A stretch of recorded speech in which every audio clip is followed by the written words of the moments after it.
जय हिंद।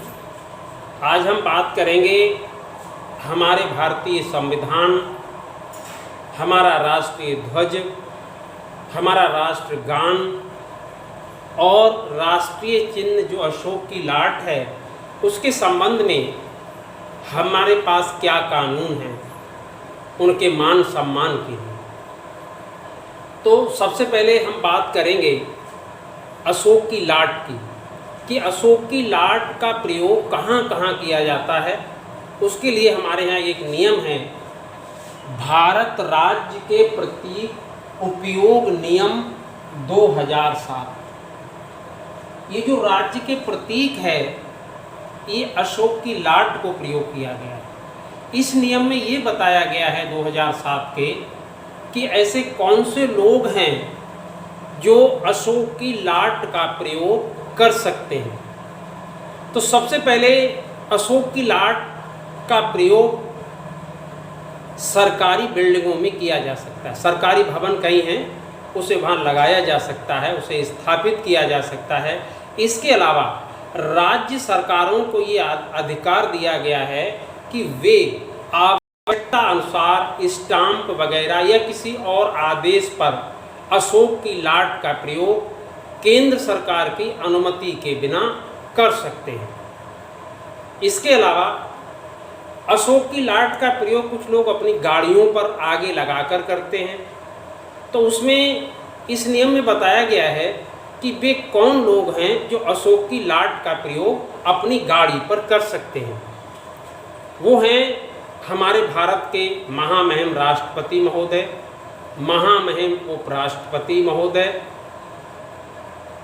सभी राज्यपाल, केंद्र शासित प्रदेशों के लेफ्टिनेंट गवर्नर, संसद और विधानमंडलों के स्पीकर और डिप्टी स्पीकर, केंद्र और राज्य सरकारों के मंत्री और ऐसे विदेशी राजनयिक जो हमारे यहाँ बतौर मेहमान आते हैं, उनकी गाड़ी पर अशोक की लाट का प्रयोग किया जा सकता है।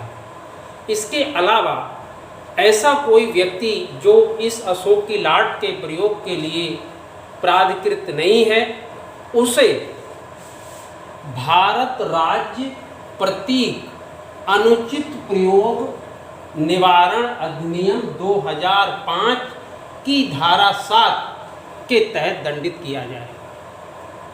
जो व्यक्ति अशोक की लाट के प्रयोग के लिए प्राधिकृत नहीं है वो इस अधिनियम की धारा 7 के तहत 2 वर्ष के कारावास से दंडित किया जा सकता है। अब हम बात करते हैं अपने भारतीय संविधान, अपने राष्ट्रीय ध्वज और राष्ट्रगान की। अगर कोई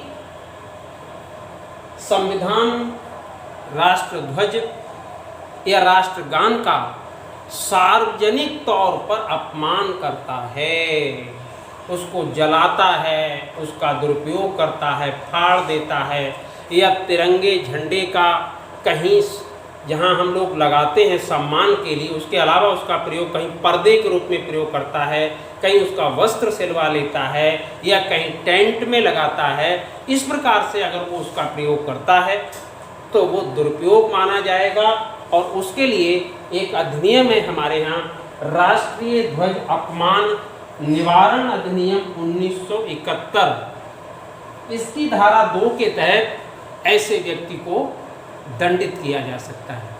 तो हमारे जो राष्ट्रीय प्रतीक हैं, जो हमारे सम्मान के प्रतीक हैं, जो हमारे महापुरुषों के बलिदान से हमको प्राप्त हुए हैं, उनकी रक्षा करना हमारा धर्म है और उनकी रक्षा के लिए हमने ये कानून बनाए हैं जिनकी हमने चर्चा की।